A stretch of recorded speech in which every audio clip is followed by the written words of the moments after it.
दीक्षा का मतलब है, दीक्षा का अर्थ होता है दीयते दिव्य ज्ञानम क्षीयते सर्व संशयाः, जिससे दिव्य ज्ञान की प्राप्ति होवे और सारे संशयों का नाश हो जाए, सारे द्वंद्व सारे संशय समाप्त हो जाएं।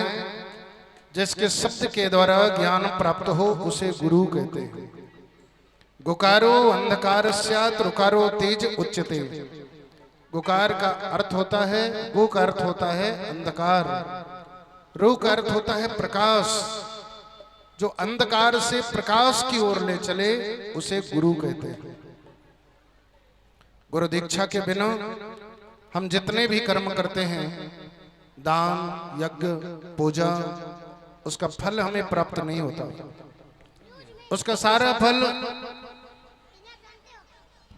हमारे पाप, हमारे यहाँ के जो देवता होते हैं या कि अन्य ग्रह, वह सारा धर्म पुण्य आपका ले जाते हैं। क्योंकि आपका कोई इष्ट नहीं होता, आपके पास में कोई प्रणव का मंत्र नहीं होता, आप किसी से जुड़े नहीं होते। इस कारण से अदीक्षित का पुण्य उसे प्राप्त नहीं होता। दीक्षा का मतलब ही है कि जिस काल में हम दीक्षा ग्रहण कर लेते हैं तो दीक्षा प्राप्त करने के बाद प्रणव मंत्र के कारण, इष्ट के कारण हमारा पुण्य हमें प्राप्त होता है, हमारे कुल को प्राप्त होता है, हमारे वंशजों को प्राप्त होता है, हमारे पूर्वजों को प्राप्त होता है। इसलिए दीक्षा ले जाते हैं।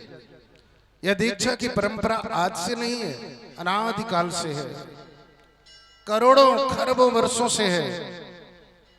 भगवान वामन के भी गुरु थे, भगवान राम के भी गुरु थे, भगवान कृष्ण के भी थे, वीर महाराणा प्रताप के भी गुरु थे, वीर शिवाजी के भी गुरु थे।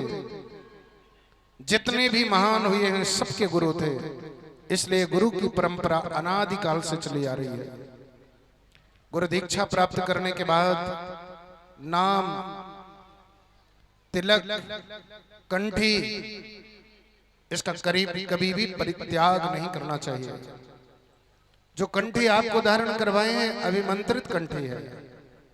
जब तक आपके गले में रहेगी तब तक बाहरी बाधाओं का आक्रमण आपके जीवन में नहीं होगा, तब तक जीवन में कोई ऐसे संकट नहीं आएंगे।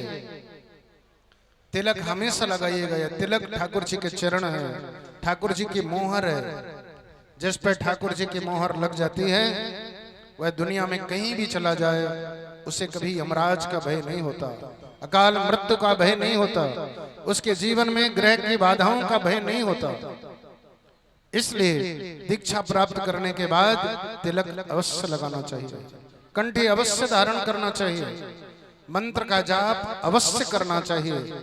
अगर मंत्र का जाप हम नहीं करते हैं, तिलक नहीं लगाते हैं, कंठी धारण नहीं करते हैं, तो हमें दीक्षा लेने का कोई भी फल प्राप्त नहीं होगा।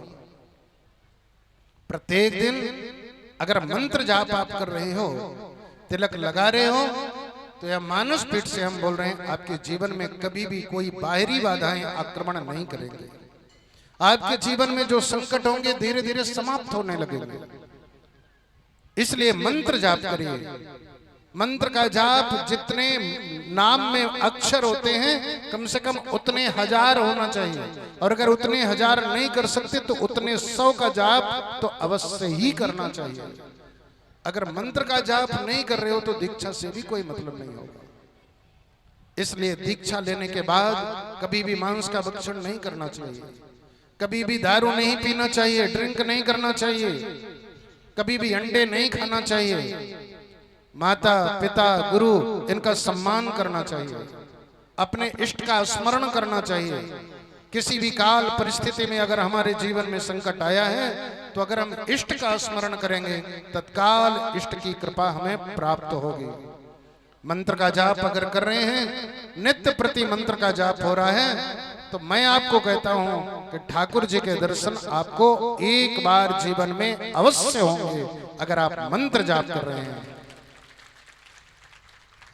इसलिए जहां भी रहिए, जिस काल परिस्थिति में रहिए मंत्र का जाप अवश्य करिएगा, तिलक अवश्य लगाइएगा, माथे में, गले में, सीने में और दोनों बाहुओं में। यह पंच तिलक हमेशा धारण करना चाहिए।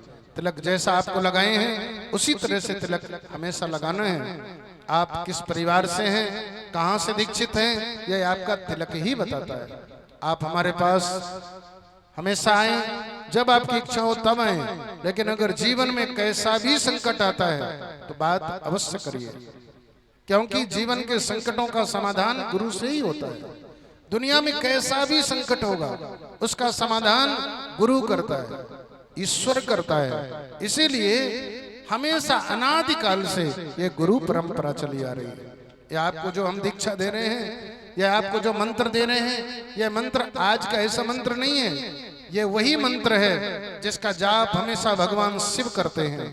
कैलाश में बैठ करके माता पार्वती के साथ इस मंत्र का जाप किया करते हैं।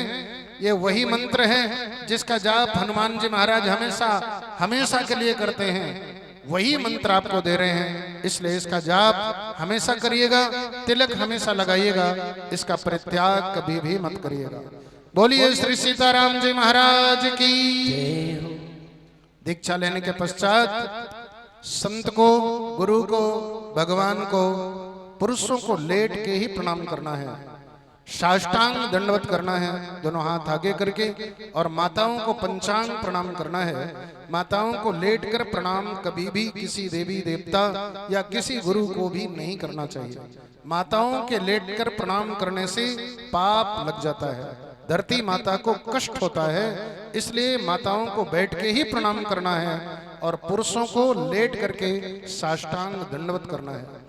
लेटकर साष्टांग दंडवत करने से यह आत्मसमर्पण होता है। इसलिए संत को, गुरु को, भगवान को जब भी प्रणाम करें, लेट करके ही प्रणाम करें। किसी भी प्रकार से शर्म नहीं करना चाहिए। लेटकर प्रणाम करने से, धरती से माथा छूने के बाद हमारे किसी तरह के राग द्वेष, जीवन में कष्ट या की बाधाएं या पाप होते हैं, वह अपने आप समन हो जाते हैं। इसलिए पुरुषों को, बच्चों को हमेशा जब भी प्रणाम करें साष्टांग ही प्रणाम करना चाहिए।